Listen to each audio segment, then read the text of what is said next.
There's more people joining still. Fantastic. Ready, good. Hey, Eleonora. Hashtag ready. Boom. Love it. Thank you, Edwin. George, welcome. Okay, Natalie, welcome as well. Let's do this. Let's do this. Come on, let's go. All right, okay, cool. Awesome. Nice one. All right, guys, again, welcome. Thank you so much for being here. And also thank you so much for your awesome, impressive response, asking all these questions. We have a lot of questions to get through today. I'm really, really excited because we've got special guests today, ScooyBox. So ScooyBox are 3 guys from Ireland, and they are a dog, basically dog treats and toys subscription box. And these guys are solid. They work super hard, and they're bootstrapped 100%, and they've surpassed 1,000 subscribers. So seriously impressive guys. I'm super excited to be sharing or introducing them to you guys to answer your questions. Hopefully you'll be able to learn a lot from them. Just to let you know, I'll be leading through the questions with them. You're gonna see them on screen with me here. They're in Ireland. I'm in Los Angeles. They're Irish. They have thick accents. They're gonna try and be as considerate as possible, and so am I, because when I start talking to people from back at the UK and Ireland, then I start to sound more Scottish as well. So hopefully you can all understand us, and if you don't, tell us to slow down. We won't be offended. And I'm also going to be making a couple of cool, exciting, awesome, etc. announcements at the end, so don't leave. We've got some news at the end of this live event today. So also, let me know if you like the backdrop and whatnot, and we're always iterating and trying to improve these events. I'm testing out different places to do these events, and also clearly we're having issues with Crowdcast at the moment, and I have been looking into other solutions as well, because we're going to be doing some webinars and stuff in the future. So in terms of Subly and the group. So the only problem is the other solutions I've been looking at don't stream to Facebook, but I have been talking to their founders and stuff and saying that they should add Facebook streaming. But clearly it must be challenging, otherwise Crowdcast wouldn't be having issues. So I'll contact Crowdcast anyway and see if we can get that rectified in the meantime. Okay, so quick one there, George. You're not able to post questions still, because I see you've asked a question in the comments there.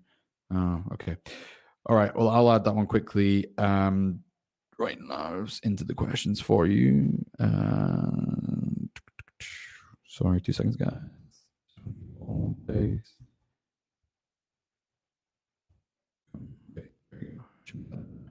there you go, George.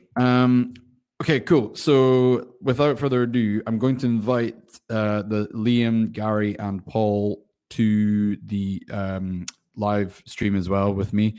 And I'll just do that just now. In fact, before we do that though, the website address for their business is scoobybox.com if you want to take a quick look at it. In fact, I think I've loaded it up here. I can just share screen real quick. So yeah, this is their website, ScoobyBox. You can take a look at it. It's a really cool site. I'm a big fan. They've got all the right components in place, and yeah, take a look in your own time. But this is what it looks like, just so you can get an idea. And yeah, let me just invite these guys to the screen now. Let me see. We're using Liam here. He's leading using his account, so I just need to find him. Okay, here we go.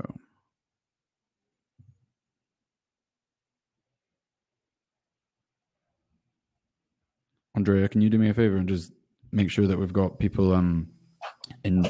Hello. Here we go. How's it going? Hi guys, how's it going? How are you? Hello, Yeah, everyone. good, thanks. I'm Gary. This is Liam. I'm Liam. I'm Paul. It's us. We are ScoobyBox. The ScoobyBox team. There you go. Awesome. Well, thank you so much for joining us today. I really appreciate you taking the time. What time is it over there? Must be like 10 p.m. or something? 10 past 9. 10 past 9. Yeah. 10 past 9. Okay, cool. Dedicated to the cause, yeah. So okay, I'm really excited to have you guys here. We've got a lot of questions to get through. I see we've got 12 so far. So hopefully we can hit all of those. But I'll ask the questions, and I'll click start, because obviously you guys aren't even near your computer because there's 3 trying to squeeze into the screen here. But I'll click start answering question on each question so that people can check to see what the answers are later. But in the meantime, do you want to tell the story of ScoobyBox and share that with the guys so that we can first of all know who you are 100% from start to today? Do you want to go ahead, Liam? Yeah, I don't mind. So the 3 of us have always been very passionate dog owners.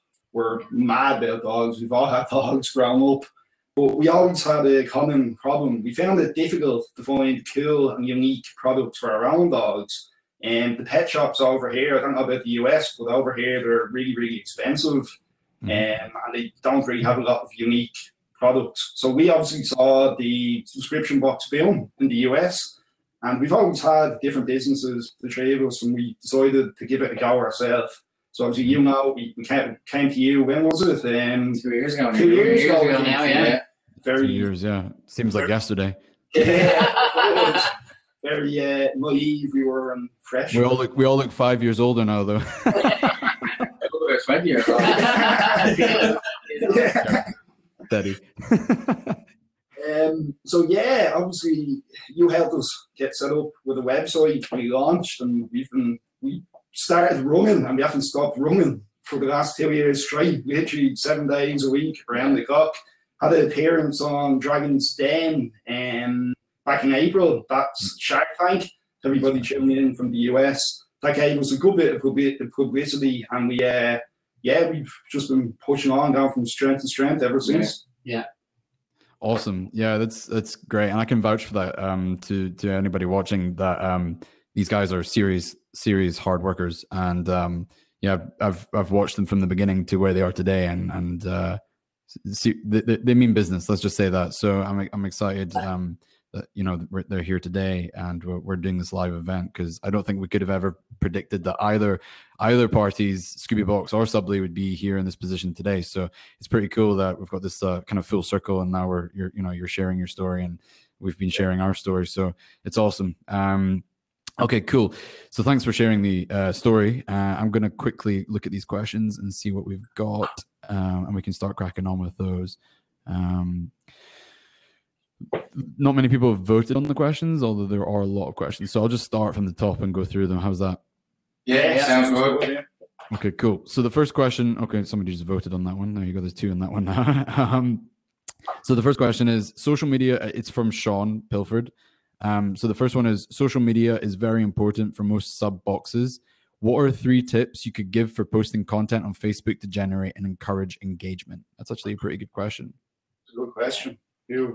Well, I'll give one tip then. Yeah, I guess like one of the most important things is to actually generate engagement and make sure that what you're posting is going to hit an emotional level with people. And like, to be honest, you don't really need to reinvent the wheel. If there's a competitor in your space, or there's someone else doing something similar to your box, or even in the same industry, like we can always take inspiration from other posts. So really, you can see what other kinds of posts are getting the engagement. Like a lot of them might have, post about your experience. Like one example we would have is like, post the last picture of your dog, and it just gets hundreds of comments every time. Yeah. So just really, like, you don't always need to reinvent the wheel and sit there and brainstorm for 10 hours and try and figure out what exactly is going to do the greatest. Like, you're going to just see what works for everybody else. Always try to hit an emotion and just make it easy for someone to engage. So you might have a call to action, like comment a picture of your ex or your boy. Let us know what you think of that, or share if you love this. All kind of cliche, but I mean, people do it for a reason, because it gets the likes and the shares, and it gets passed around. So yeah, getting interaction from people is what's really important. Like Gary said, likes and shares on comments and posts. I'd probably say create a blog. When we started, we launched the Scooby Hub at exactly the same time. And poor Gary over here was flat out. Content writer. Yeah, we learned to have a content writer pretty quickly, about hundreds of articles. But the blog's really good because it lets people hang out on your social media pages. And even if they're not in the mind frame of buying from you, there and now. They like coming on and consuming your content, and then when it comes to the point where they want to buy something for their dog, we're fresh in their memory, and they purchase from us. So launch your dog. Yeah, I think another thing maybe as well, don't be afraid to hide in the shadows. Get yourself out there on social media with posts, live videos. We only did a live video today, and that's very good for getting interaction from your community on social media. So yeah, get yourself out there. Live videos are great for showing the personality of the business and, you know, connecting with people on a personality level as well. You know, you can get to show people we're not just some brand or some name. Like, there's 3 guys here, we're running this business, we're getting things out for the dogs, and live videos are really, really good. The reach they get, like, we've gotten a couple of thousand views off a live video just organically, like, and like we've 17,000 likes on Facebook now, so quite a big proportion of people are actually watching them, and in the news feed they seem to just really they're undervalued. Facebook at the minute, they're really pushing the live video, so the reach is much further than posting just a normal video. So take advantage of it while it's underpriced. Okay, good stuff. So basically, to kind of summarize there, then you're saying that don't reinvent the wheel. You utilize the live video as much as possible. And what was the second one? I've kind of skipped over that. What was the second one? Getting a content strategy in place. Yeah, those are 3 great tips actually. So yeah, I'm pretty confident that answers that question. I appreciate that. Yeah. So the next question we've got here is actually, before we move on, that's a really good point. And another question that came up recently was about live video, and somebody was asking, well, what should we do on our live videos? Now, it's a good question. I mean, let's not forget, guys, that your business is dogs, and everybody loves dogs. What if somebody's got a product this is a question for me. What if somebody's got a product that isn't necessarily as exciting and easy to kind of get engagement on? One thing that sprung to my mind when you were talking there was how people engage on things that basically play into their egos, or that make them feel good, because people like to talk about themselves. So with that in mind, I guess people should be aware of that. But what would you recommend for people who have maybe less exciting or less fun products, like you guys are, as I said, on dogs? Yeah, well, I mean, everybody's going to think their own business is exciting. So I guess it's about showing your viewers that, like, your passion for your business and how you're running the business itself. Like, live video is kind of like very, I guess, personal and intimate with the business. You're going to be we're in our offices and we're videoing the 3 founders, like, so behind the scenes almost. We don't actually ever have dogs in it. There's not like a dog that draws people to the video. It's the fact that we are always on talking about what's going on, what's coming up, special offers, the next box. We do reviews of our box. We do posts what you'd like to see in the box. If you have any products that you'd like to see in our box, let us know. It doesn't always have to be, oh, look at this cute dog. We've never done cute dog. It's about us. If you're running a subscription box business, you obviously think that business is interesting. It's about connecting with people and showing them how interesting your business is and how interested you are in running it. You know, we've got a lot of customers even write to us and say they see how hard we work. They see we're committed and we actually love what we do, as well as obviously all the hard work with it. So I guess like it doesn't have to, like, even if you're selling candles in a subscription box, I'm sure you know a lot more about your business that you can tell somebody else that they don't know, and then that in itself is interesting to someone. Yeah, that's a really good answer. Yeah, because I think that a lot of people are unsure whether their business is exciting enough or their product's exciting enough. So I appreciate you giving input on that, because that's a really good answer.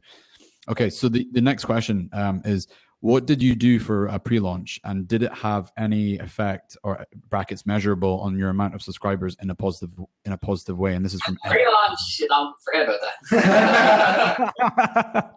That was a mistake, Wills. We never planned the proper pre-launch campaign. If we had to restart things tomorrow, it would be a hell of a lot different. We'd be collecting leads from day one.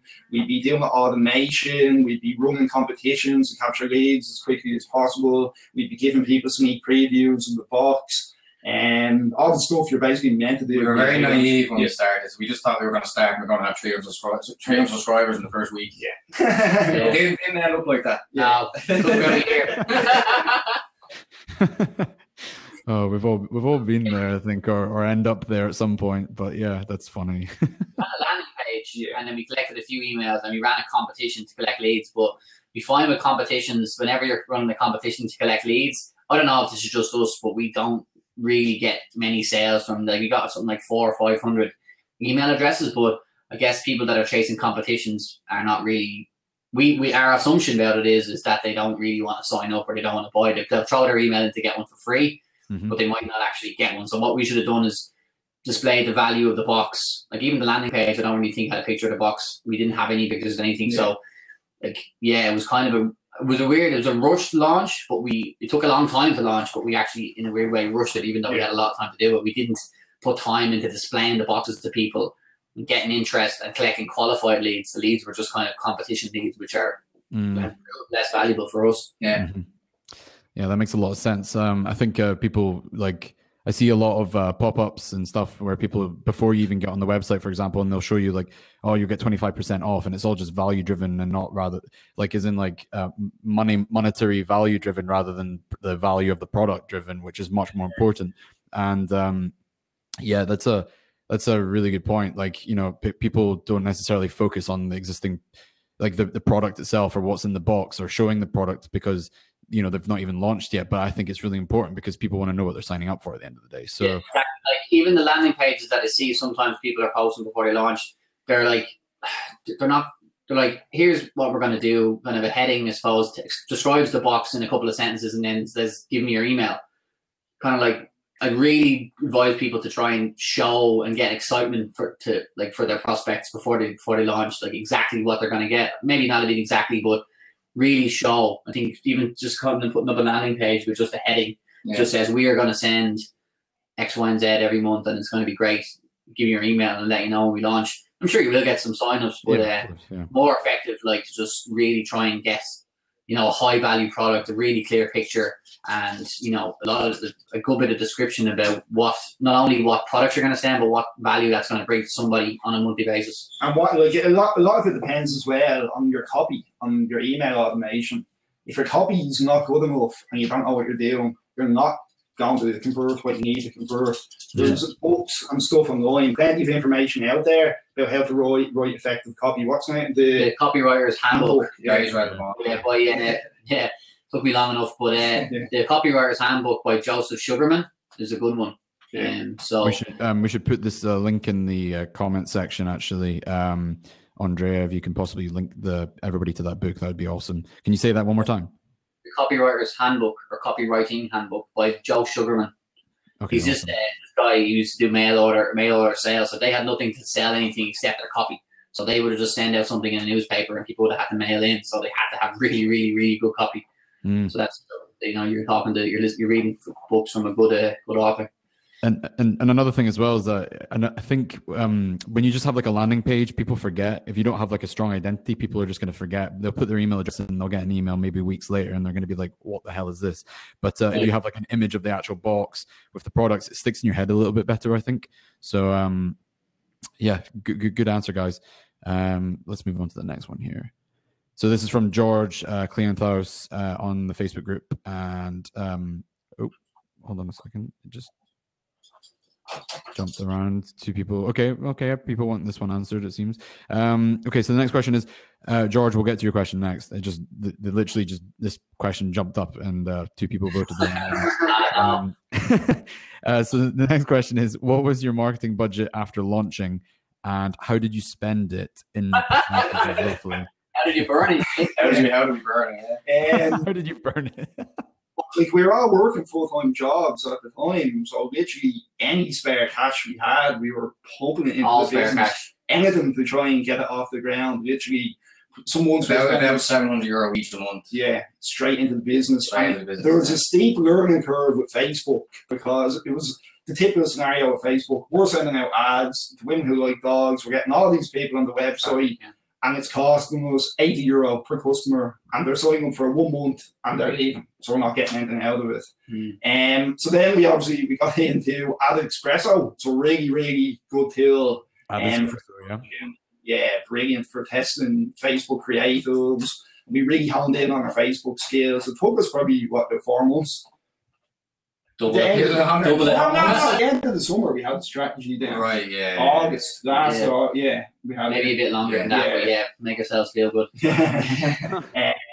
And yeah, that was pretty much it. Like, it wasn't money wasted because we know what we're doing. We know what works. Yeah.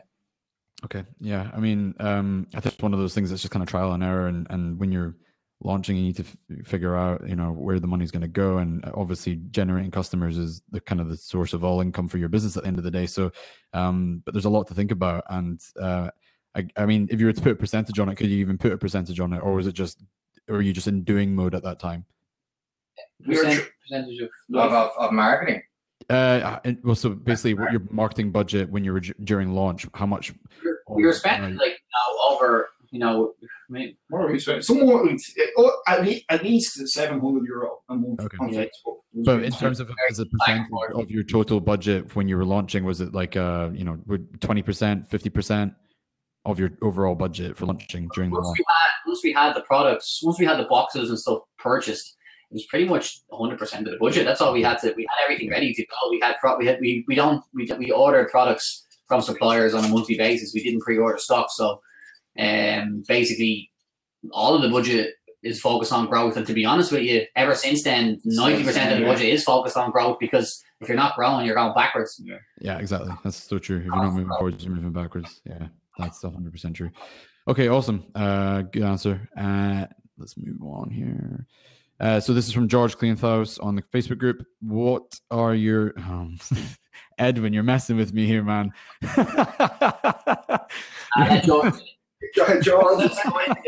George, I'm answering it. Don't worry, I'm answering it right now. We're gonna go through it.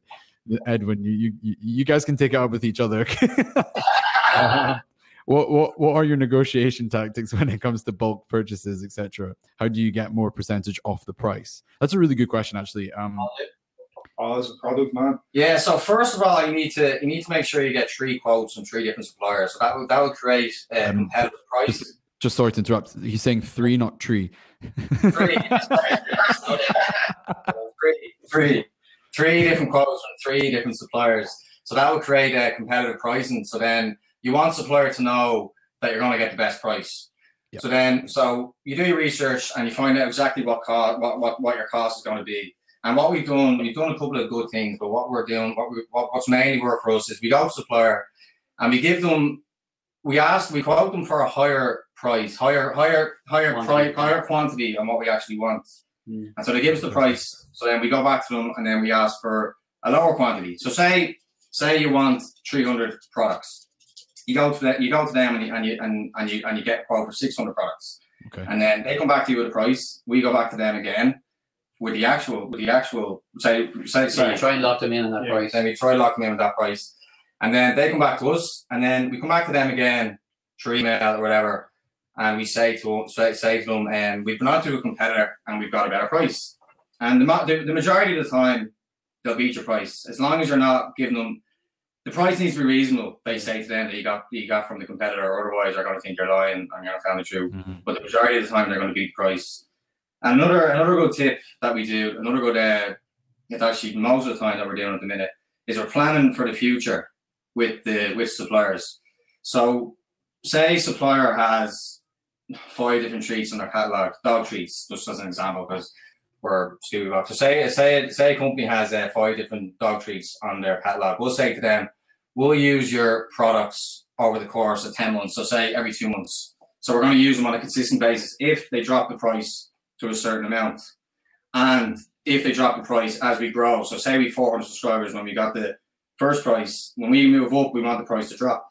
So the price needs to drop on a consistent basis. And if they don't budge on price, there's other areas you can look at, like marketing potential. Like if you have a big Facebook audience or Instagram audience, you can say to them, it's a big marketing potential to have your products in our boxes. So that's another way to get the price down. And some suppliers as well don't like dropping in price, but they may give you a free product. So, for example, they may give you 80 free boxes of a product rather than giving percentage off because they don't like giving you the price off. So, yeah. Okay. Yeah, that's some really good nuggets there, actually. Some new ones to me as well. But it sounds like you've been through a serious learning, trial and error process to get to that sort of those little tips that you've just given us there. Those are really good, actually. I mean, it's really good as well to get relationships with your suppliers. Like some of our suppliers have even given us free samples for things. We had a TV appearance that was possibly coming up. It didn't go through in the end, but we'd already built up a relationship with suppliers we've used for a few months, and we were like, hey, how about free samples for a TV appearance, which was great for us because we wouldn't have had to pay for the product to go on TV because it would have been a given away. We would have had to like make a loss on the giveaway on TV, obviously. So yeah, I mean, keep your suppliers in the loop, try and keep them happy as much, and you know they're always expecting you to be bartering on price. You know, no supplier, you know, nobody really in any business really gives the first price as the best price. You know, so don't be afraid to go back and say that's not going to work for me. And like Paul said, just to be clear, you can just give a quantity of 600, and then you just say grand, and then you go back and say, oh, things didn't go as well this month. We only got 400. We only got 300. Is the price going to be the same? And we only did that a couple of months ago with Mike Hermes. Yeah, that's quote for 500. We sent 100. We got away with it. That's I was actually going to say that works for shipping as well. So if anybody's starting off shipping, what we did was we actually completely overestimated how many boxes we'd be sending out, and we locked them in a price for like, what was it, like 400 or 500? Sorry, it works for anything. It works for manufacturing, shipping. I just go like, oh, it didn't work out, but can we save that price? Yeah, like yeah. And never be too eager with a supplier because you don't want them to think that, oh, I'm dying to get this deal done. Be nonchalant. Yeah, exactly. And like Gary, I was just going to touch on something Gary was saying. It actually is one of the most important things to build a relationship with your suppliers. We've got brilliant relationships with all our suppliers and everything that we make sure we got a good relationship with nearly everyone we deal with because they give us credit. It's better going forward with negotiation and going forward as well. And you need credit. 30 days of credit is essential. Essential. Look at it this way, right? You have 30 days credit. You can sign people up in a certain period of the month, and by the time it comes to paying for them products, they've automatically renewed already. So they're paying for themselves, and it just allows you to focus entirely on growth. Yeah, it's really 2 weeks a month. Yeah, you can just blast. As soon as you can as well, try to get people on the phone. Don't just keep emailing people. You have to get people on the phone as soon as possible. Suppliers, yeah, I vouch for that as well. Yeah, those are some seriously good tips there, actually. So yeah, you know, ultimately business always comes down to relationships. You know, don't be too desperate. And get on the phone and harvest those relationships. And you know, I used to run a digital marketing agency back in Scotland, and that was one thing that I noticed, that the quicker you got in person or on the phone, the more likely it was going to work out in your favor. So that's a really good tip. And also I think yeah, there was another one that was in my head there, but I forgot to include it in the summary. But yeah, I think those are solid answers there. Okay, thank you for that one, George. I hope that helped. Even out there for a second.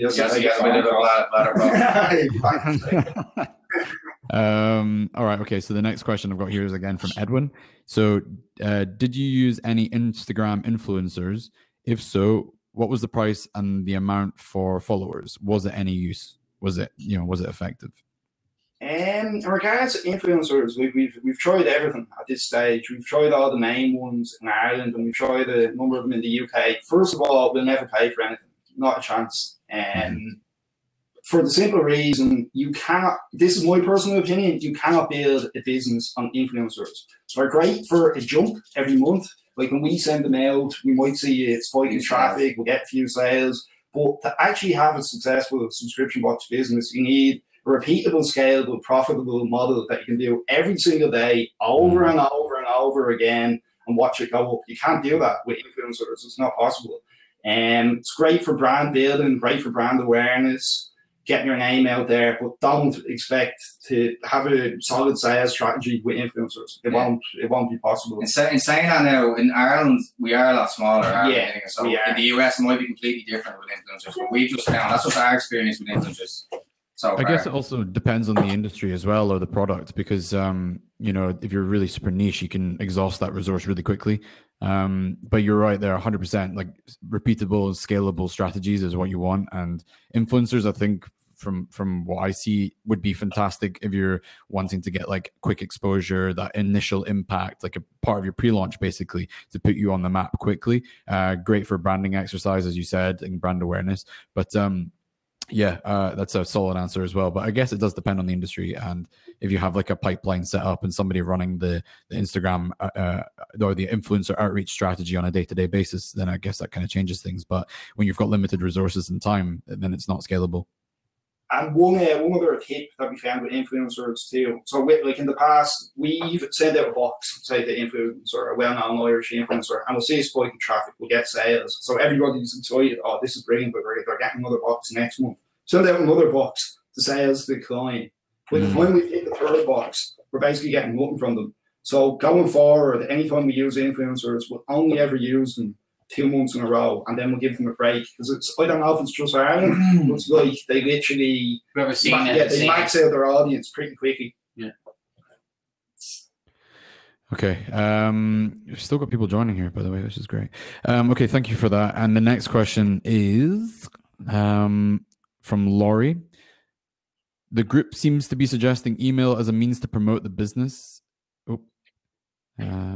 Hold on, it's jumping around again. The group seems to be suggesting email as a means to promote the business. To me, email seems to be passé unless it's based on communication with subscribers who have given permission to join the list. What's your experience with email? Isn't social media a more effective platform? Just before you answer that, my initial comment on that is that social media is email and email is social media now. I would say that they're very, they're integrated now. It's kind of like, it's just another communication channel at the end of the day. That's just my initial thought on that, just before you answer that. Yeah, the small difference and the important difference between email and Facebook is reach. They both don't have actually great reach, to be honest. But the thing with email is if you have a big email list, you own that traffic. You can email those people and it doesn't cost you any money. Whereas on Facebook, I think every year consistently for the past 10 years, the organic reach of page posts has been decreasing because Facebook wants you to spend money to reach even your own audience. Exactly. Like even if you have 20,000 likes, if you put up a post, depends on the post. Sometimes you can get good, get bad, but depending on it, like if you want to reach the people that even like your page, Facebook immediately have an option to advertise to those people and pay them. So that's obviously what they want you to do, to pay them. But if you have an email list of 5,000 people, you can email those people and you can get spike in traffic and get spike in sales. Now, yeah, I mean, I guess, and I'm not sure what she meant by saying that people who subscribe have to give their permission. I mean, everybody who subscribes to your email list, whether they subscribe for your box, will give you their permission because they have to. So I think there's a bit of a hot topic on whether or not to do a double opt-in, and I think over time it's becoming less and less popular. I think even MailChimp, or they used to be like double opt-in by default, but now I think they're moving away from that. But yeah, that was like a hot topic. The double opt-in just basically means that you have to go into your emails and confirm that you subscribed. I've got an opinion on it. I think that it doesn't really matter if you put your email address in the field, then you put your email address in the field. Yeah. I mean, really important thing for email is, and we've found this over and over again, is like if you're getting people on try and have somewhere on your site, maybe a pop-up to collect email addresses, because they're your hottest leads. If they've been to your website, they've had a look around and they put their email address in, then who the people you should be emailing.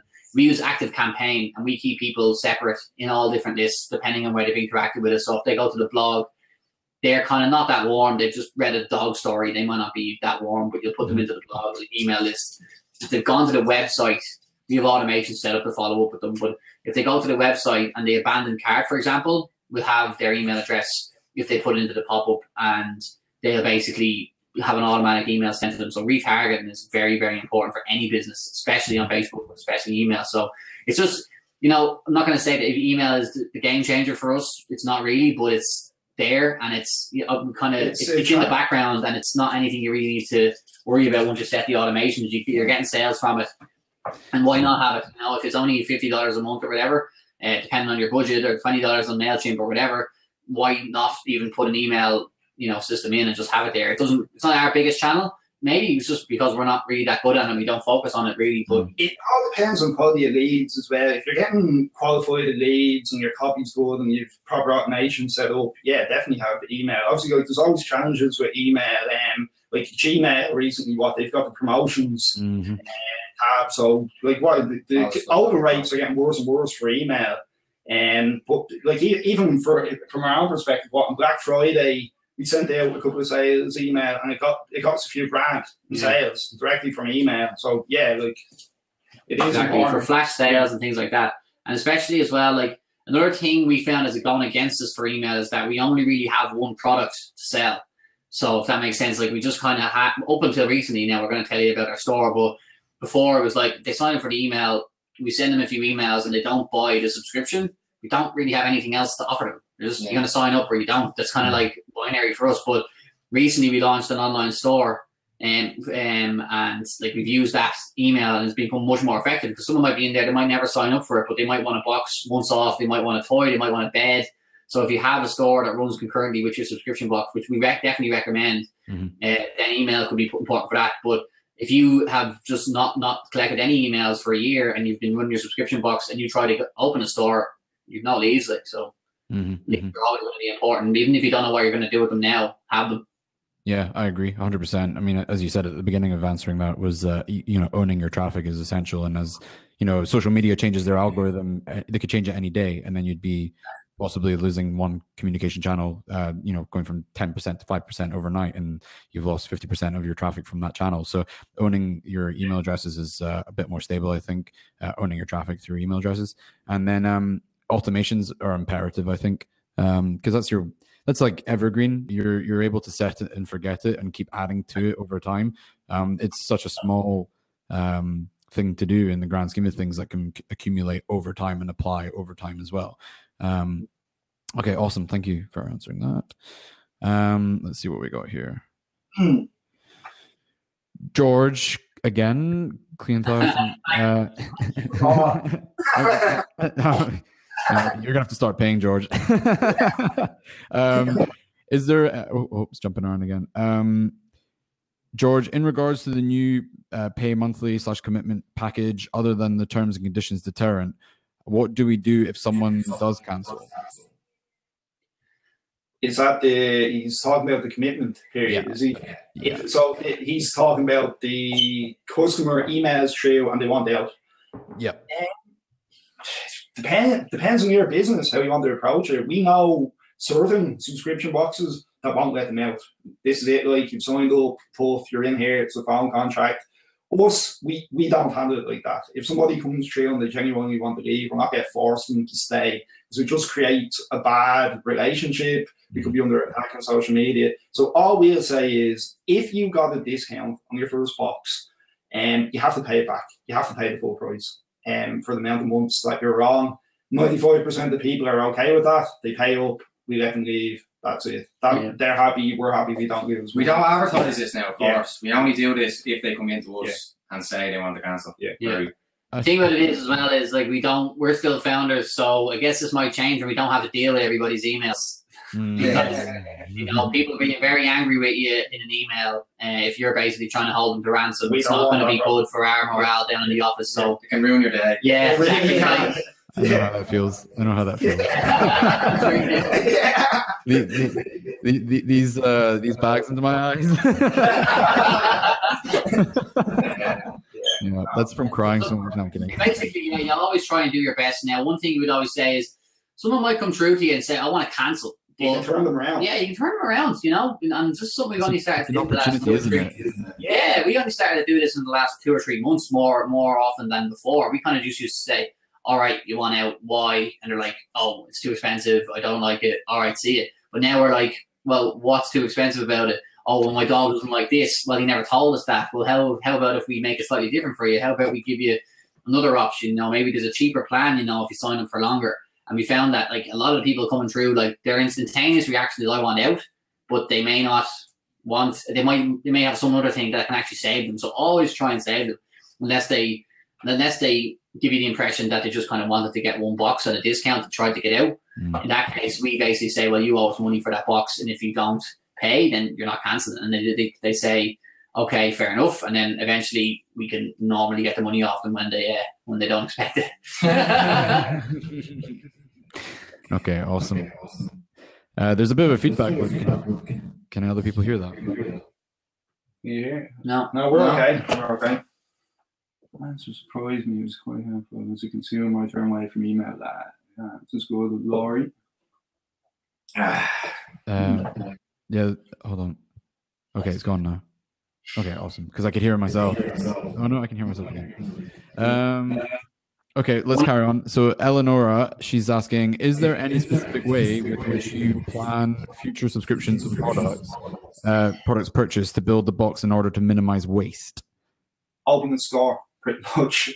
No, not sure. Well, obviously, opening the store is great because you can sell once-off boxes, you can sell products, get some cash flow into the business. For us, if we do over-order, like we're not really set. It does happen. It happens. It's impossible. You don't know how many people are going to be there. It's very, very hard. You order 2 weeks in advance. We order 2 weeks in advance. Really. It's very hard. We can have a push. We don't have the cash at the minute to order any more in advance. So we're still ordering month to month. Yeah, we're still ordering month to month. But we're not tied into monthly teams like some subscription boxes are. So if we do over order, that's fine. We'll just use it next month for a new customer who comes on board. We've got separate lists when we're doing our orders. We have a new customer list, and we sometimes give them a different box. Exactly. Any stuff left over. If someone's only signed up in the last 30 days, they obviously didn't get the last box, so we can just flog it with them. Yeah, give it to them. So that's we don't really do that often. It's only if we've it's sort of every month you'd have maybe 20 boxes, 40 boxes left over. So then it comes a month, I think it was in October, September, we had like 100 and something boxes worth of products. And we're like, right, let's just get rid of loads of this. So we had a big push at that time as well. So we just got rid of like 150 boxes worth of stuff. So basically we do over order.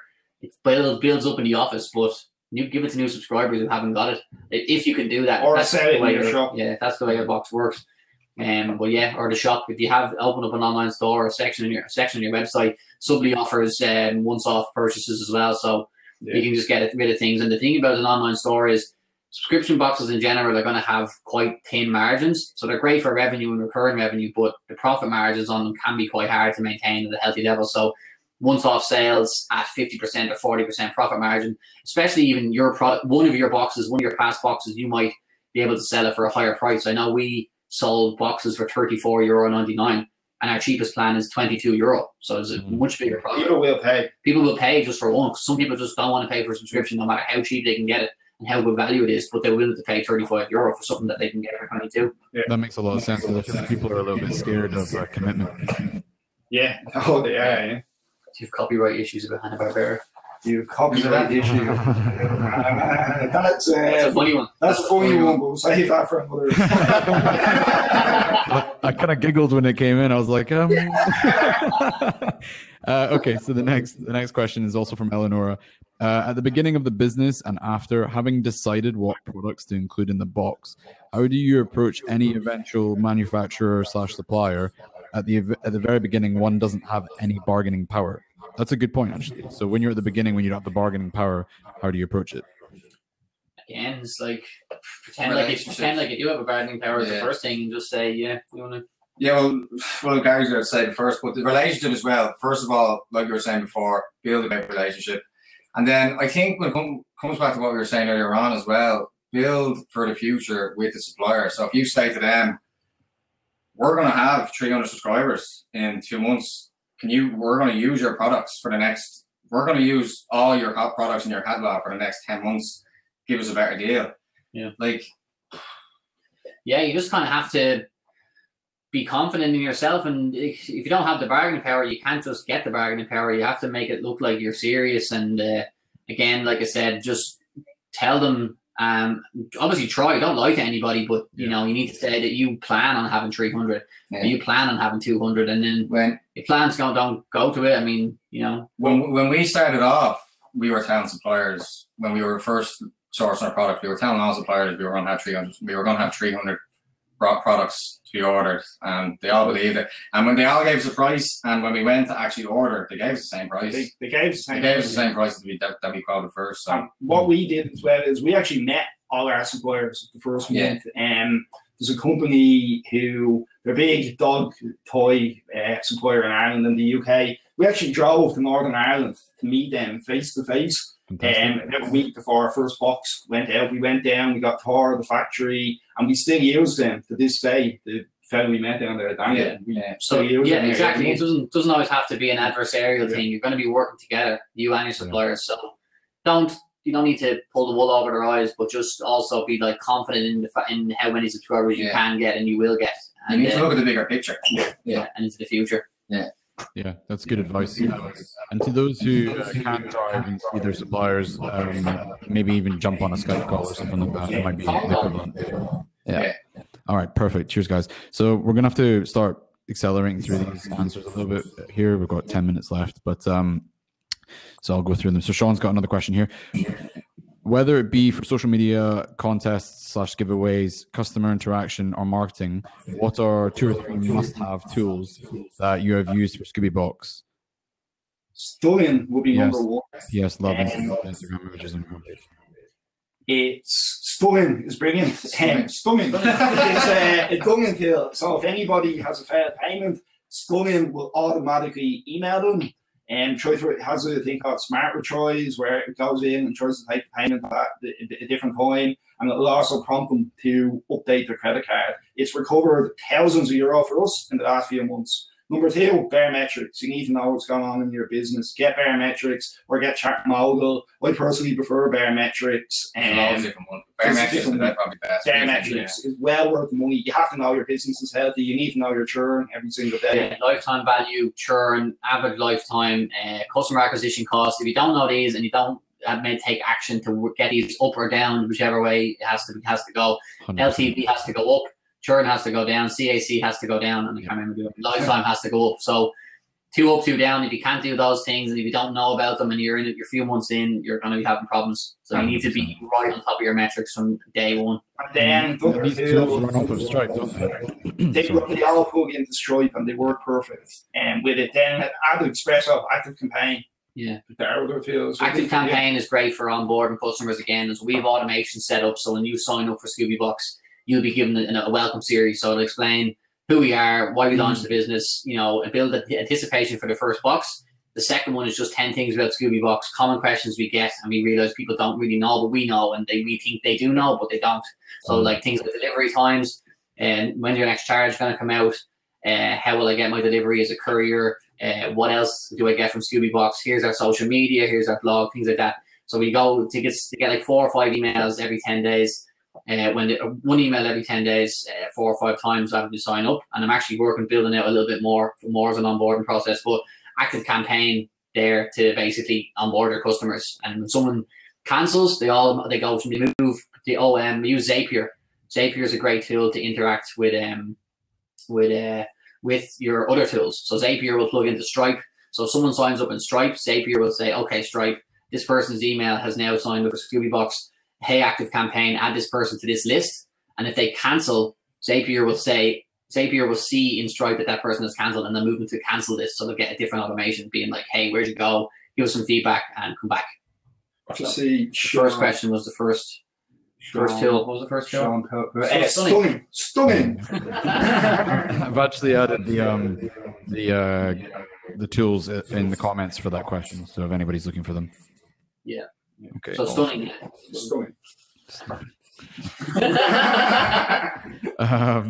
Okay, so the next question is from Laurie here. How well does the website ordering seem to be working on cell phones? Are customers experiencing ordering from a cell phone as easy as using a computer?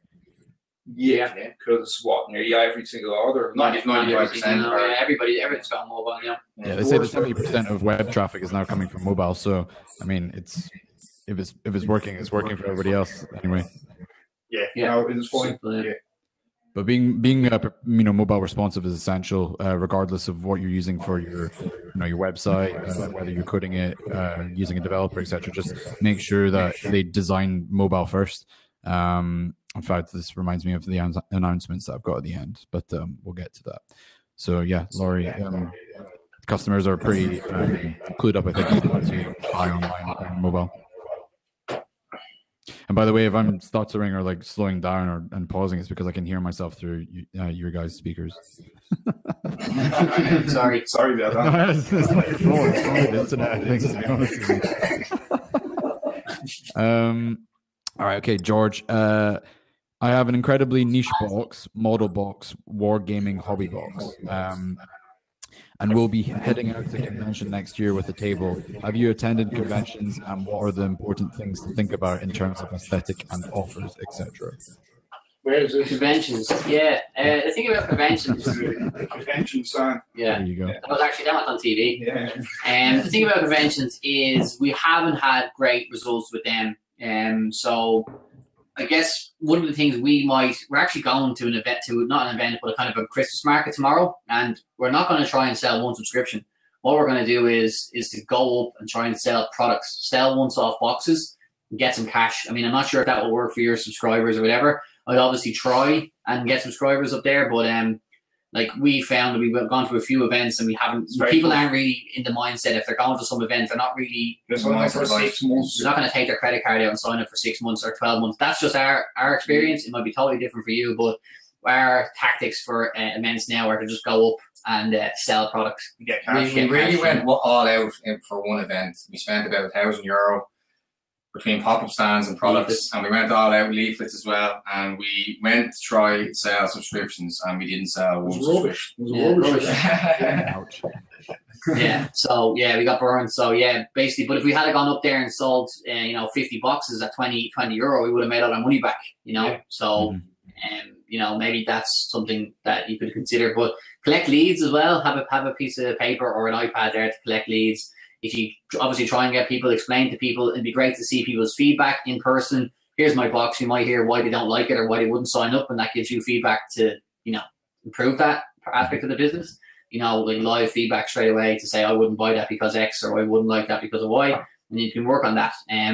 But yeah, it's just our experience. We haven't sold subscriptions at events, but we do try and sell once-off boxes, and we will be tomorrow now. So yeah. Keep it posted, when we get on tomorrow. Yeah, exactly. Cash is king. Yeah, exactly. Cold money. Okay, last question here, and then I've got a couple of announcements. So stay tuned. Wrapping up, don't worry. Okay, so Laurie from the comments, Andre has pasted the question in there about the copyright. Do you want to talk about that or not, or do you want to just skip it for just now, because that's quite a our name? Yeah, we're going to have to change our name, and basically because Warner Brothers, I guess it's a compliment because we became so big, but we got to. 100% agree with that. We actually looked on the patents office, the Irish patents office, when we were looking at it, and it just had Scooby-Doo.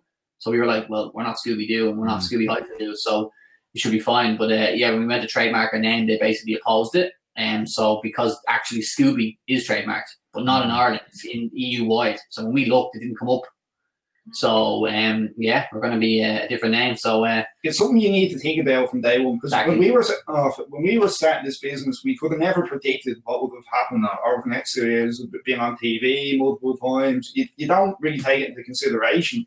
But these things can happen if you put in the work, and now it's kind of coming back to bite us. We didn't look into it enough. We didn't look into it enough. It was just a good name. The domain was there. We took it, and obviously we're going to rebrand in the new year. We're not going to let it bring us down. We're going to put it on. Going to take advantage of it. Take advantage of it. We have some links in the PR in the public space from TV, radio, everything. So we're just going to make as many people know about it as much, and let's use it as an advantage, like instead of something that's going to knock us back, let's just make everyone in the country know that we're going to change, and try and get some PR as a David versus Goliath kind of fight. Yeah, 100%. Love it. That's awesome. You can always find an opportunity when there's like a shitty situation. So I think that's a good attitude towards that. One of my favorite books is The Obstacle Is the Way by Ryan Holiday. Talks about that. Like every obstacle is actually an opportunity, and it's how you perceive it and how you act and the will to follow it through. So really good books. The Obstacle Is the Way. 100% agree with that and believe in that as well. I appreciate you sharing the recommendation there. Okay, cool. We're finished with answering the questions. Guys, thank you so much. I really appreciate your time today, and I'm sure you've added a ton of value for everybody who's been watching. I know I've got some great tips out of this as well, especially George. No, but we're very active in the group, so if anybody wants to ask us any questions, just speak to us in the group or drop us an email at info@scoobybox.com. Always happy to help out anybody. Add us on Facebook. Add us on Facebook, whatever, and whatever. The thing is, what you find is that a lot of people are willing to help us as well. People that are, we've talked to millionaires and people who've scaled businesses to millions and billions in revenue. One guy, and there's a big community here, and you're not going to be, we'll do whatever we can when we have the time. You're not going to be, you're not annoying anybody. You're not pestering anybody. We get help from people that are much further along than us, and we enjoy being able to turn around and tell you even the value we've given today. Like, this took us 2 years to even figure a lot of this stuff out. So anybody who wants to ask us a question, it's not going to be a problem for us at all. Yeah, just pay it forward. And Exactly. just before I say goodbye here, what's the #1 piece of advice that you would give to anybody looking to start a subscription box business? I'll go first. I'll give one. If you're not doing, basically, you don't need to worry about anything else except growth. You know, if sales cure every problem, if you're spending your days thinking about what content you're going to write or what, I don't know. I mean, it's good to write content, don't get me wrong, and stuff like that, but it's just basically everything. You should be always waking up and trying to get 10 new subscribers every day without fail. Don't waste time on things like, if you're just messing around. Like, we've only done this a couple of months ago. We actually held on a subscriber number for a couple of months. We were working on the wrong things. We were just as busy doing the wrong things as we were doing the right things. So constantly focus on growth. Nothing is more important than growth. Growth is king, and it gets you everywhere. It opens doors. And if you're not growing, especially in subscription, you're definitely going backwards because people are churning. If you're not growing, you're going backwards. That's right. I probably would have said the exact same thing. Funny that you guys work together. I'll give a different piece of advice because Gary covered that pretty good there. And stay on top of the health of your business. Get better metrics. Find out what's going on in your business every single day. Know your churn. Know your customer lifetime value. And reach out to your customers. Find out why they're cancelling. If you can get your churn under control, it will drive up the profits in your business massively. Like even small percentage of churn will drive up your profits massively. That's pretty much it. Keep on top of your churn. Reach out to customers, speak to them. No, just about to say, get on top of it before it happens. That we've started to do now. We're reaching out to customers. Once they hit the 6 months, we're ringing them and asking for feedback. We're giving them rewards, and that's about it. Yeah. One more thing as well is don't underestimate the amount of work because you should be planning hitting 1,000 subscribers and more. So, you know, it's going to be mental work. It's going to be 12 hours a day, 6 days, 7 days a week. 10 o'clock at night, 10 o'clock at night on a Wednesday night like we are here. So literally, be ready. You know, be ready for war. It's not simple. You will be, to be honest with you will probably be making some sacrifices and putting your life on hold in different areas, but it's 100% worth it. Don't brain lose a lot of hair. That fortunately happened to a couple of people.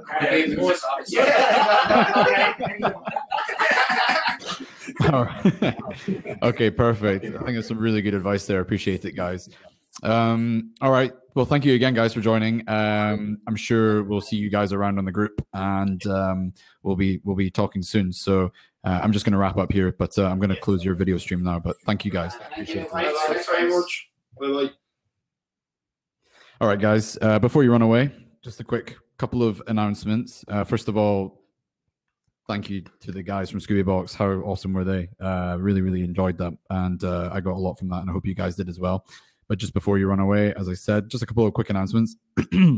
So at Subly, we're actually working on some really, really cool features. I'm not going to detail exactly what those are just now, but just to say that the next 2 months are going to be super, super exciting. So if any of you guys are using Subly, honestly cannot wait to reveal what we've been working on. These are some game changers. Also, we're revealing a new identity very soon, which is looking really, really cool. And I can't wait to get that in front of you as well to get some feedback on that. And last but not least, next Wednesday, probably same time, we didn't do a website review this time. What I'm going to do is do a website review live event on Wednesday. So if you do want your website reviewed, me to go through it and give you advice and tips on how to improve conversions, or, you know, help increase sales, or et cetera, just in general, like design and kind of conversion and online sales, and optimization of your website, then you can submit your website to the next event, which we'll put on Facebook, but that'll be specific for website feedback session, our website review session. So we'll probably do up to 5, I guess.